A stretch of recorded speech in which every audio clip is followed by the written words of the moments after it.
Hello friends देखो आज आम सजना शाग सहित फूल थिला आ मुग मिसई आम ताको आज सजना शाग मुग करवा।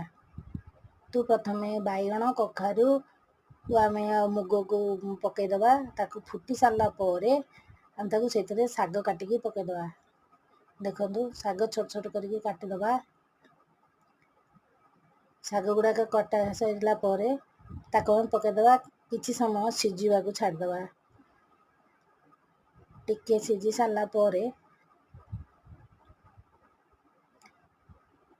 बैगण कखारू सब गुड़िक सब सिझी सारा ही आम पकईबा। आमर काली आमर ये वर्षा होता तो वर्षार आमर से सजना गछ डाल भांगी जाइए तार फूल शाग सब